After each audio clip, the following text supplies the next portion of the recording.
Hey everyone, it's Nick Knott. So it's 5:30 in the morning on a Saturday, and figured we kind of got to go over this. I just got freaking Taito Vuelix Diamond Black arcade cabinet.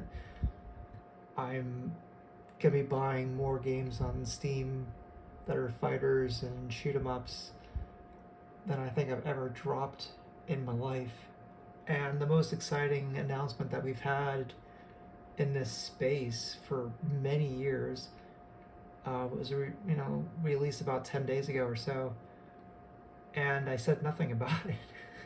I didn't want anyone to think that it wasn't because I wasn't excited. I was freaking ridiculously excited. It's just for whatever reason I kind of like didn't really register to me that I should probably talk about it for a little bit.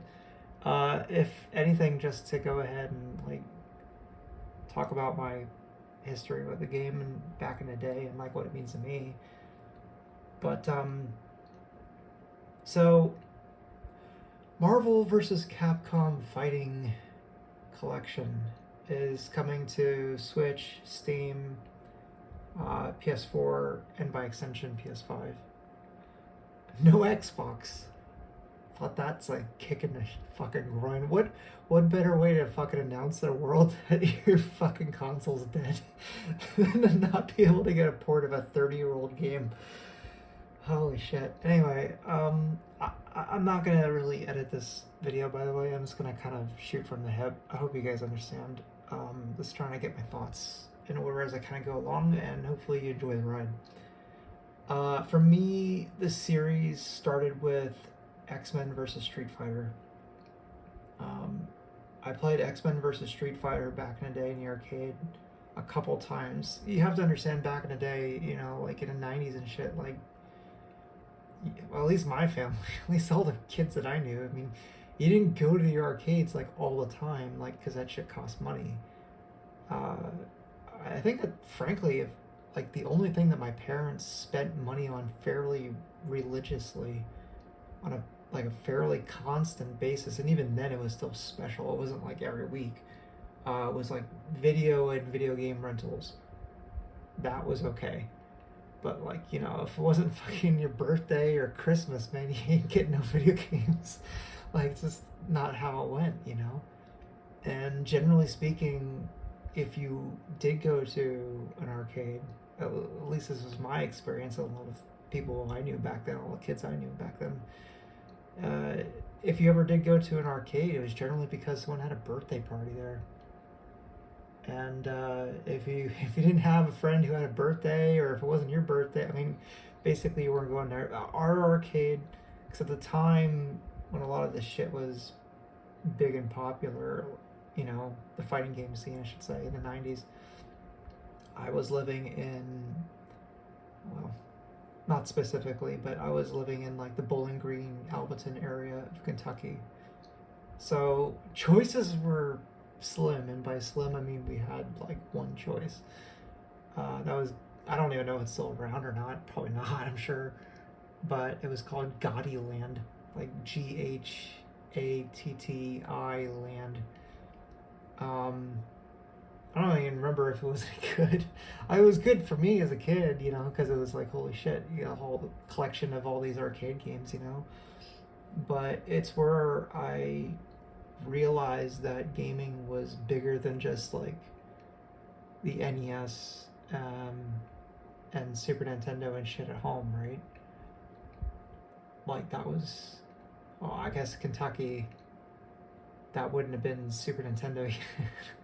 Sadly, but you get my point.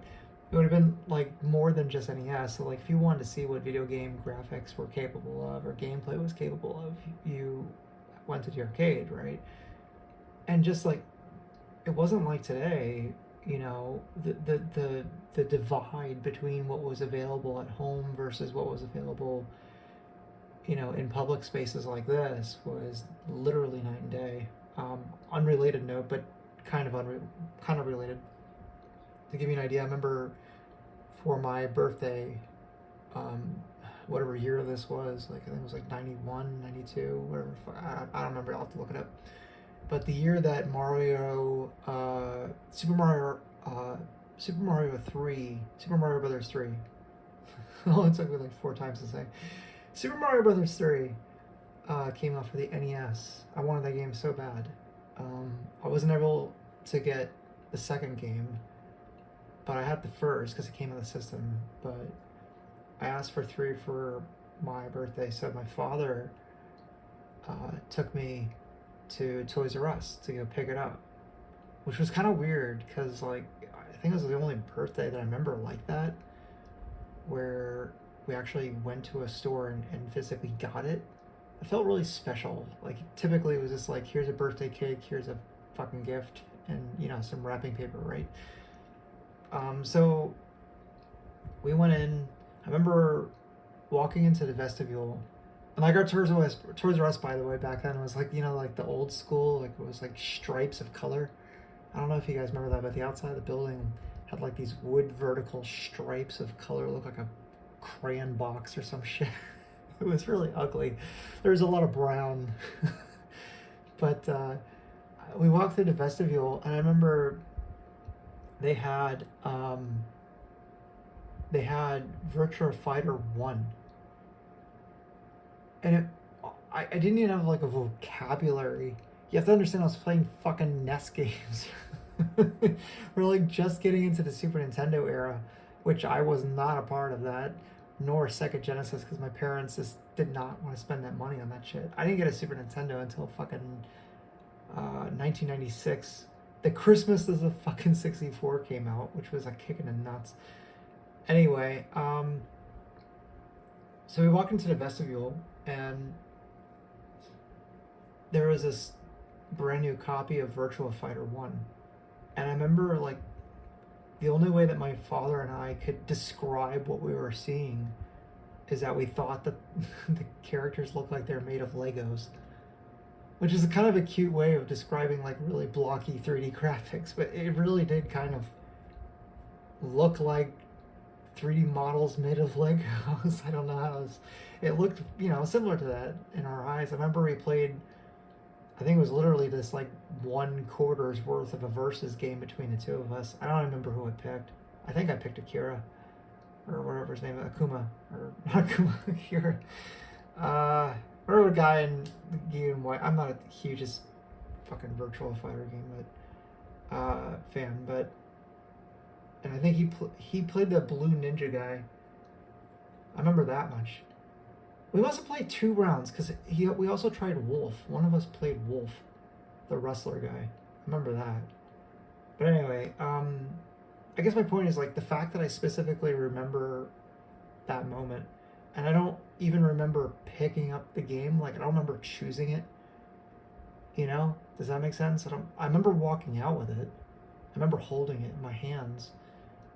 But like the fact that I remembered that game and that virtually that entire like interaction just shows like how important arcade and how special it was, to a kid back in the 90s, right? So as a decade went on, like the scene really just started to die towards the end of the decade. And I remember like there was a lot of discussion just on school ground premises and everything about like the arcades just straight up going away. Like even back, I want to say like 98, 99 especially. I mean, I think everyone basically kind of assumed that it wasn't going to be around much longer. I think a lot of arcades had already started closing by that time, which sucked because the arcade was kind of like where you got that glimpse of the future, you know what I mean? And so the idea that the arcades were going to go away was kind of like, well, how the fuck were we supposed to learn like what was going to come and be ported to consoles in the future? Like my brain didn't understand. A lot of people's brains didn't understand it, because like the idea that a lot of games that you got for consoles just straight up came from the arcades, or I mean even if they weren't arcade ports, you would be getting basically arcade games that were shittily ported, to your NES or Super Nintendo or 64, PlayStation, or whatever the fuck you had. And so that was a weird time. And I remember specifically for these games, like I said, I remember playing X-Men versus Street Fighter in the arcade, and then I remember wanting a Saturn like you wouldn't believe. I don't think I've ever wanted a console so bad. So, like, to describe that, um, Sega was like this forbidden fruit. So, like, Sega was a company that was like basically in the crosshairs, with the the Mortal Kombat situation. They had the home arcade port of Mortal Kombat 1 and 2 with like blood and shit, and it was always seen as like the more mature console, which of course my mother was just like, you're not fucking having that, right? But my neighbors had a Genesis, and I remember playing that, and like my mind was blown. I had an NES, you gotta remember, like fucking a Genesis was like practically arcade in the home. I couldn't believe it. And so like, and then you had things like Game Gear. You had a Game Boy. I had a Game Boy with like the first Game Boy, the DMG, with the pea soup green screen, right? And like the idea of a Game Gear with full color backlit was just mind blowing to me. My best friend John, I won't say his last name, but I do remember it. I've reached out to him since, but kind of broke down communication wise. But my best friend John, from when I was a kid, he had like all that shit. So that's how I got to play a lot of that type of stuff as a kid, because my parents wouldn't buy it. And so like Sega was that forbidden fruit, right? And I remember I wanted a Saturn so bad. Like that was my 3D console choice. As weird as that sounds. Because obviously PlayStation was kicking ass. And as a Nintendo kid, you'd think I would have just stuck with Nintendo 64, but I wanted a Saturn more than anything else. Never did get one back then. I got one later, but case in point though, I remember when the Saturn was out, you heard like just rumblings. Like you would, I don't know if it was in magazines or just kids in the playground, but I remember just hearing rumblings of a lot of these games being ported to the Saturn, and it was just like, holy shit. And it was actually like good versions. I obviously a few of these came out for PS1, but they were really gimped. They had like tons of missing animation. But yeah, I mean, that was a huge allure. But my first Sega system was a Dreamcast. And for me, it's the reason why Marvel vs. Capcom 2 was so special to me. My exposure to the Dreamcast was when I went to Japan. So I was in high school. I was 16 years old, and I fought like, you gotta remember, my parents, like, they didn't fucking spend money. So what I did was I worked my tail off for months, and I saved up this ridiculous amount of money. It was a ridiculous amount of money. That my parents said that if I had saved up, then I could go to Japan as an exchange student through American Field Services, AFS. If you've never heard of it, American Field Services started post World War II, and basically it had been started by ambulance drivers, nurses, members of the Red Cross, who basically saw all the atrocities of war on both sides.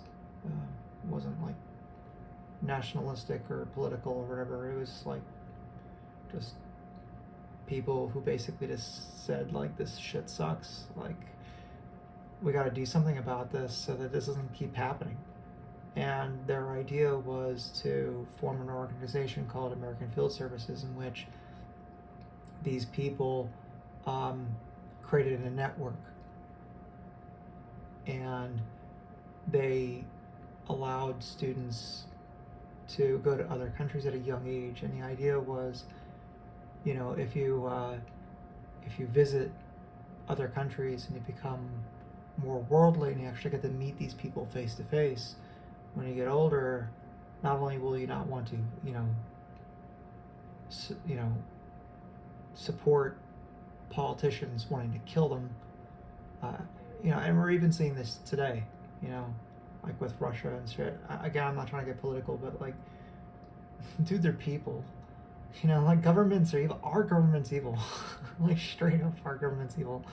So like to finger point and be like, oh, you're evil, we're totally cool. It's just utter bullshit. I have a million examples of how we've been like some of the largest assholes in the world, right? And a lot of that would go away if you just went to these other countries and talked to these people. If a politician tried to convince you that, oh, the people in, I don't know, like wherever are like evil and we just start bombing them and killing them. Like if you had been there and you had a host family there and you made friends there and they taught you and you saw how nice they were and understood their culture, like you would be less inclined to want to sign on and go to war, right? And that was the whole idea of it. And but anyway, so I saved up all this money and basically when I came up with the impossible, I basically put my parents in a corner. I remember my mother was for it. My father was pissed. Like my father was straight up pissed. He did not like the fact that I did what I did. And he relented, and I went to Japan. And I have a whole experience that maybe I'll get into one day in Japan. You gotta remember, I came back like literally 2 days before 9/11 happened. It was a fucked up time. And then my host sister passed away on the 10th. Like my world just felt like it was fucking falling apart in that era. So like that trip will always remain very important to me. But in relation to this game, I'll tell you about how I got exposed to Marvel vs. Capcom 2 and how I got exposed, not for the first time, but being able to play several games on the Dreamcast. The first time I was actually able to play a Dreamcast was an import Dreamcast that my local game shop had imported from Japan prior to the 9999 release, and they had Sonic Adventure on it. And so that was the first time I ever got to see it, which was mind-boggling back then because the graphics were fucking insane. I still believe, in my humble opinion, that the system is like way more capable in so many ways than the PS2. Maybe the PS2 is slightly more powerful, but there's a whole host of effects that the Dreamcast can do, and the PS2 like has none of them. And it's a reason why, combined with really nice, impressive like video out and resolution options, the Dreamcast still has aged really nicely, whereas PS2 looks like absolute dog shit, especially on modern screens. But I digress. So before we went to Japan, we all basically, everyone in America who was going to Japan through AFS converged in LA. And then from LA, we all boarded the same plane and flew to Tokyo. We got into Tokyo like some stupid crazy hours, like 2-3 a.m. or something like that.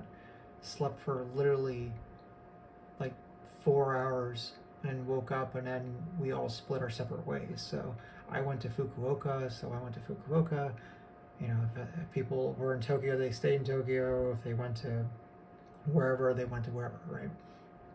And then once our time there, our months there were over, we all grouped back again in Tokyo, went on a plane together, came back to LA, and then dispersed from there.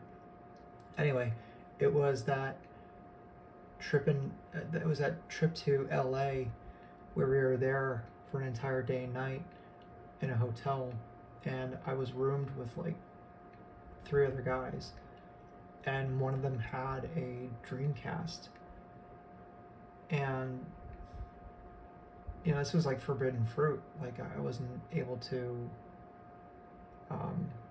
have one yet. I was still like high school, you know what I mean? So like I couldn't afford that. I was trying to, trust me. but it wasn't really in the cards yet. And he had a bunch of games. He had Jack Ryan Radio. He had Marvel vs. Capcom 2. He had Crazy Taxi. But this was the game that well, to be fair, and Jack Ryan Radio. But this is the game that we primarily played like the most of. And it blew my mind.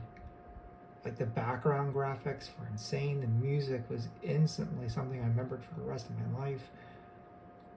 The gameplay was just over the top fun. I had played Marvel vs. Capcom on the PS1 prior to this, and I didn't really think it was that great of a game. This, like, the energy was just like amped up to like a million. So when I got to college freshman year, and I finally had my independence from my very strict parents, like straight up freshman year, I want to say even in the first like month or two, one of my first priorities was to get a Dreamcast. As weird as that sounds. Weird gaming priorities, right? But by that time the Dreamcast was dead, and I was able to, they were clearancing them out, and I was able to get a Dreamcast and a shit ton of games. I got Slave 1, Marvel vs. Capcom 2, Daytona USA, Jack Ryan Radio, Armada,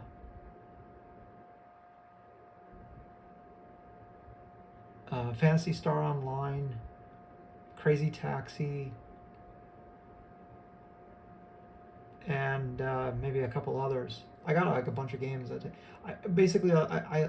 I left with like a bill that was like $50 or under. It was stupid cheap. Like the system was like $20 and like all the games were like $5 or some shit. It was insane. Like I look back at that now and it's like, why did you buy them all? It was so cheap. I didn't have any money because I was a poor college student. But Virtual Tennis. That was another one that I got that day. But that was like my intro, and like no one gave a fuck about Dreamcast. So like everyone had like a PS2, and some people were getting into Xbox. Xbox primarily was popular because they were LAN connecting them together in order to play Halo. So our dormitory room was literally like a spider's web of Ethernet cords going from one dorm room across the hall to another dorm room to another dorm room, and like people would be playing LAN style, Xbox versus Xbox. So you'd have one room versus another room playing Halo, and it was huge. And I played that like a couple times, don't get me wrong, and it was cool, it was interesting, but like I was a weirdo who had a Dreamcast and a fucking GameCube, of all things. So I eventually got a GameCube that same year. But yeah, so like, I don't know, man, like that game was just something I played like all the time. That system in general was a system I played all the time. I kept that system for a really, really long time. I'd even bring it home with me when we were on break. Like that's how special that system was for me. And I'd bring it home and I'd play it at home during the breaks. I left my cube. I left, my Xbox when I eventually got one later in junior year, I believe it was. But like, yeah, I mean, the Dreamcast was always what came with me. That was like my special system because it was finally my Sega, like the Sega that I always wanted. And of course, I came in like as Sega was exiting, piecing out of the fucking console industry, which sucked. But anyway, those are some memories. That's why these games are super important to me. It's a mix between the importance of the arcade scene, my general fascination with fighting games in general, regardless of how good I am. And then specifically this game's relationship with the Dreamcast and my relationship with the Dreamcast. So there's a whole bunch of things to say, they've added characters in a bunch of these games that weren't in the original,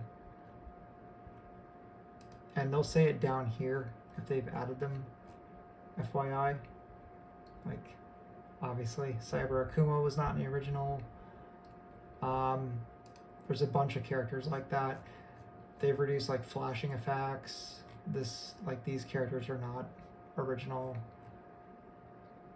Yeah, so these characters are not original. Those three.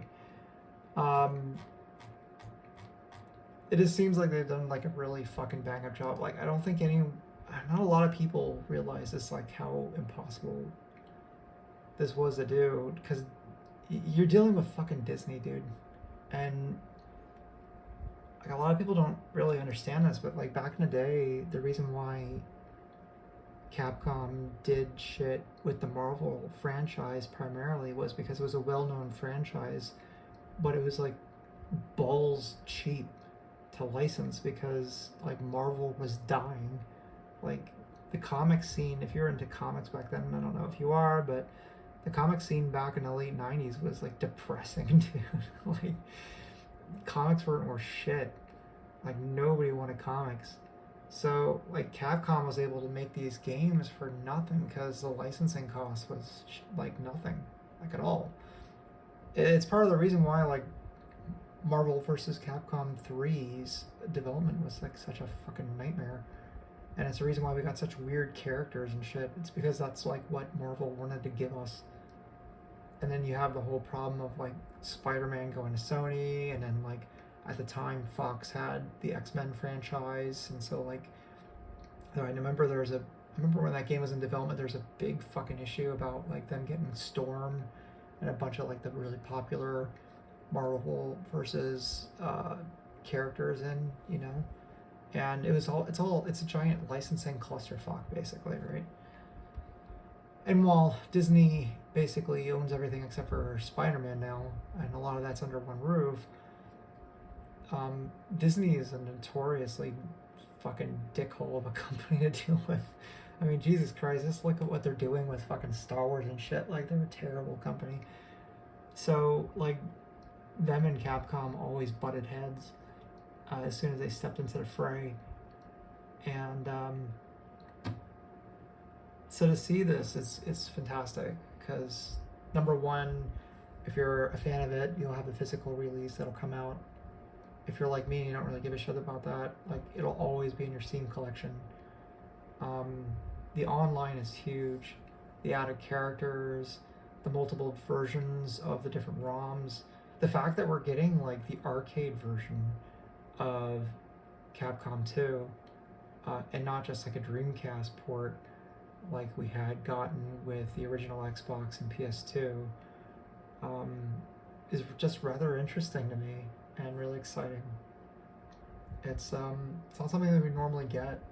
I mean, a lot of people would forget this, but like I remember back in the day, like 2 came out on the PS3, and I remember getting that at my local GameStop. I was so excited about it, and then it came with like the case and everything.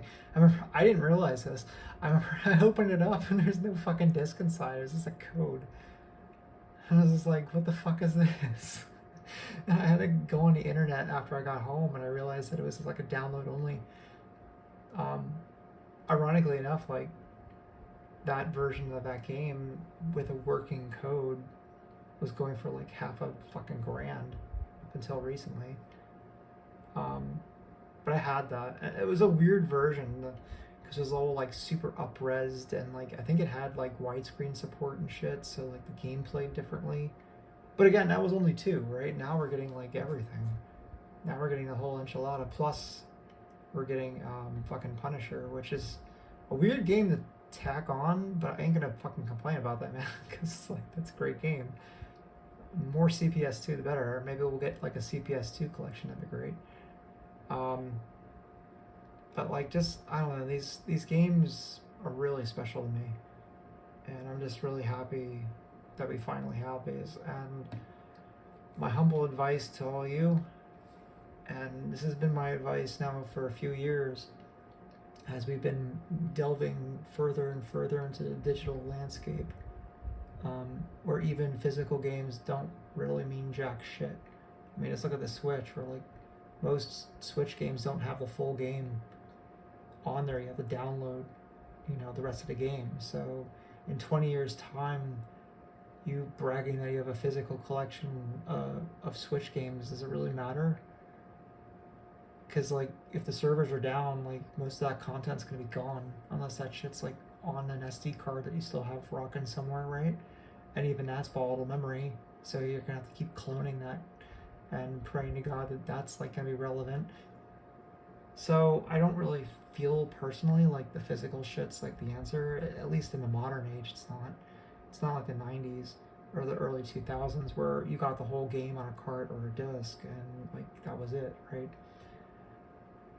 But if you're like me and you realize that and so you're fine with digital, I mean, personally, my philosophy has always been this, or at least recently, in the last few years, I should say, has always been this: like anything with a license, if you want it, get it day one, or within like the first week or some shit, right? Because if you hesitate, it'll just be gone one day. Most of the time, they're gone from a store. They don't warn you. It's just gone. It's just like the Soul Calibur games or the Marvel games, off of like 360. They're just gone one day. They didn't announce it. It was just poof. See ya. I mean, look at games like, and a lot of times you don't even get a lot of time. Like, look at games like Sega Rally Arcade Online for the Xbox 360. It wasn't even on the system for like a year, and they took it off. And it was a digital only release. So if you didn't download it within the first year, like, too bad, so sad. Keep in mind too, guys, there's no crossplay. So my advice again would be get every version that you could possibly ever think you could ever want to possibly play. For me, Steam is obviously the big kahuna.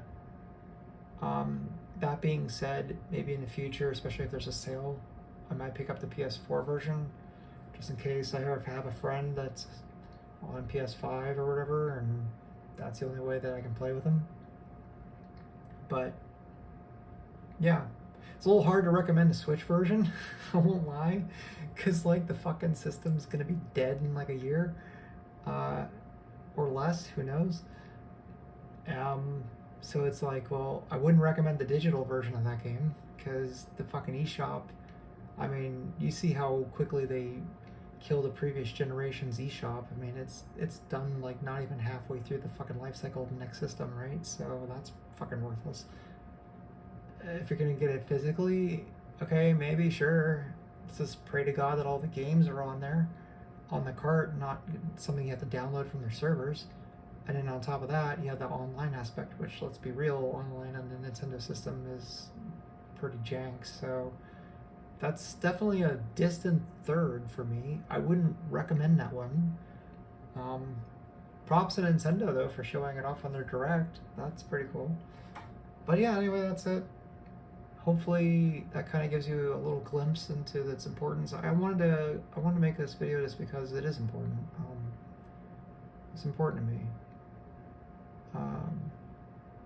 I don't know, man. I don't know about you guys, but I'm 39, and I'm getting to that point where I'm realizing I'm like old. I don't feel it. I don't look it, but like I don't look anywhere near as old as like my parents did in their 30s. That's for damn sure. But I don't know. It's like some of these games are like 30 fucking plus years old. It's like, I don't know. It's creepy to me. I remember when the NES was 30 years old, and I remember thinking that was crazy. Now here we are. So I don't know. It's like as I get older, like time is the most important thing to me. If that makes any sense. Because with how much time we spend at work and how little time we have with friends, because most of our friends are not local anymore, unlike when we're growing up. The amount of genuine time that you get to spend with friends and family and play games just seems to less and less. And so, 9/10 of your day is at work, You get a fraction of that if you're lucky. You know, if the stars align and your friend's available to play with you, or if you don't fall asleep as soon as you get home because you're exhausted from work or whatever it is, or if you have kids, you know, after your fatherly duties of spending time with your kids or spending time with your wife, you know, it's the amount of time that we get to play this shit is just fewer and far between. So having to wait like several years just to be able to buy these games again, I don't know, man, it hurts a lot more than it used to. I used to be a lot more patient, and now it's just like, I think it's the reason why I like Steam so much. It's this digital shop that just doesn't ever go away. It's one thing I hate about like all these digital storefronts from the console manufacturers is that, well, with the exception of Sony, although they keep trying, I guess you could argue that they did with the Vita, but they keep fucking nuking their digital shops. You know, the 360 is about to go down in July. The Xbox original is long gone. Nintendo's nuked everything except for the current platform with the Switch. And like, there's so many games that are just lost of time. I mean, even going back all the way to like the Nintendo Satellaview, there's still games on the Satellaview. There's still levels on the F-Zero game, even, that are literally lost to time. Like, no one has a copy of it. They're just gone. And Nintendo doesn't fucking give a flying shit, right, about bringing that back. It makes my favorite franchise, for example, on Nintendo, like Wave Race and F-Zero, which we haven't seen since the GameCube era. Holy shit. Like, as a mainstream title, not like Nintendo Land crap. But I mean, we haven't seen that shit in a few generations. And I don't know, as I get older, man, that time, that's what's really important to me. And having to wait like this just sucks. So what I'm hoping for is that now, especially that it's on Steam and not these very iffy console online shops where things get taken down all the time or the shops go away all the time. I'm hoping that now that it's on Steam, you know, it's kind of semi-permanent. I guess the worst I could do is just shut down the servers or some shit, but at least you'll always have the game. But I've been really big on game preservation.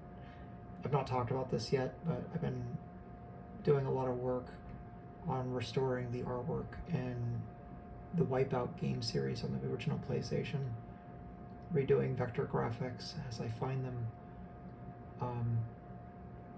because I do believe a lot of this shit should be preserved, and it's really sad when these companies that made them go away and the IP's bought by people who don't give a crap about them anymore, and a lot of them just fade to time, which is just really sick. And I'm glad this is not. So I can't wait to play this. I have no idea when the fuck it's coming out, other than this year, whenever the hell that's going to be. But you can damn well bet you that the day that it comes out, well, I might be sick from work, if you catch my meaning, and I will be playing it and streaming it all day bloody long on my Bulicks. So whenever that is, I hope you'll join me, and maybe we can all play together. Before I peace out, that's one thing I want to say, make very clear. You know, this entire point of my channel was to meet people. So, to all the newcomers that are new to the channel, I really do appreciate you. Talk in the comment section, that's what it's all about. You know, I'd like to get to know you guys. Like, what do you guys think? What's your shit that you're looking forward to? What's your memories from these games? Why are they important to you? And, you know, hey, if you're on Steam, want to play? Put your quarter down, motherfuckers. Let's go around. Picnic not out.